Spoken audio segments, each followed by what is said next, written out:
ഈ വീഡിയോയിൽ കാണിച്ചിരിക്കുന്ന ഒരു തെറസ്ഥലത്ത് ജിലേബി വിൽക്കപ്പെടുന്ന ആളാണ്. 9 മണിക്കാണ് ഈ സംഭവം നടക്കുന്നത്. ഞാൻ ഈ സംഭവത്തിൽ ദൃക്സാക്ഷിയാണ്. നമ്മളെ മക്കളടക്കമുള്ള ആളുകൾക്ക് നമ്മൾ ഈ ശർക്കരയുടെ ജിലേബി വാങ്ങിക്കൊടുക്കുന്നതാണ്. ഉത്സവപ്പറമ്പിലൊക്കെ ചെല്ലുമ്പോൾ ശ്രദ്ധിക്കുക. 5 കിലോയുടെ ഒരു വട്ടയിൽ 2.5 കിലോ ശർക്കര ഉരുക്കുമ്പോൾ അതിൽ 4 പ്ലാസ്റ്റിക് കവർ ഇട്ടിട്ടാണ് അവർ ഉരുക്കുന്നത്. അതിനവർ പറഞ്ഞ കാരണം എന്താ വെച്ചാൽ 5 കിലോ ജിലേബി ഉണ്ടാക്കിയിട്ട് ഇത് കൊടുക്കുമ്പോൾ പകുതിയിലധികം പൊട്ടിപ്പോയിട്ട് നഷ്ടം ഉണ്ടാവും.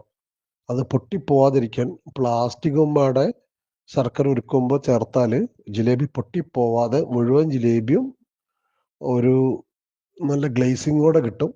അതുകൊണ്ടാണ് അവർ ചേർക്കുന്നത്. പക്ഷെ ഇത് അവരെ മക്കൾക്ക് പോലും കൊടുക്കാറില്ല.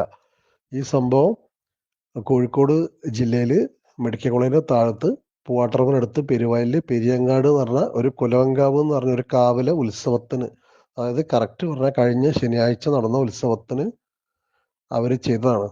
9 മണിക്ക് സംഭവം നടക്കുമ്പോൾ 18,000 രൂപയുടെ ജിലേബി അവർ വിറ്റ് കഴിഞ്ഞു. നോർമൽ അവസ്ഥയിൽ വിറ്റാൽ പോലും ലാഭം ഉണ്ടാവുന്ന അവസ്ഥയിൽ അധിക ലാഭം കിട്ടാൻ വേണ്ടി മാത്രമാണ് ഈ 4-5 കവറുകളും കൂടെ ശർക്കരയുടെ കൂടെ ഒരുക്കിയിട്ട് അവർ ക്യാൻസർ പോലുള്ള മാരകമായ രോഗങ്ങൾ വരാൻ സാധ്യത ഉണ്ടെന്ന് അറിഞ്ഞിട്ടും അവർ ലാഭത്തിന് വേണ്ടി മാത്രം ഇത് ചെയ്യുന്നത്.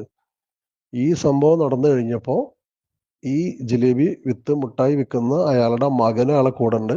നാട്ടുകാർ ആ അയാളുടെ കുട്ടീനെ കൂടി ഈ ജിലേബി തീറ്റിക്കുകയും ചെയ്തിട്ടുണ്ട്. ഞാൻ അതിന് ദൃക്സാക്ഷിയാണ്. എൻ്റെ വീട്ടിനടുത്ത് നടന്നൊരു സംഭവമാണത്. അപ്പോൾ ദയവ് ഇത് ആരും എന്ത് ചെയ്യുക, ഉത്സവ സ്ഥലങ്ങളിലെ ഈ ജിലേബികൾ അതുപോലെ മുട്ടായികൾ ഒന്നും വാങ്ങിക്കൊടുക്കാതിരിക്കാൻ പരമാവധി ശ്രദ്ധിക്കുക. ഈ വീഡിയോ കുട്ടികളെ കാണിക്കുക നിങ്ങളെ വീട്ടിലെ. അപ്പോൾ അവർക്കും കാര്യം മനസ്സിലായാൽ അവരും കഴിക്കാതിരിക്കാൻ ഒരു പരിധി വരെ ഇത് ഉപകാരപ്പെടും.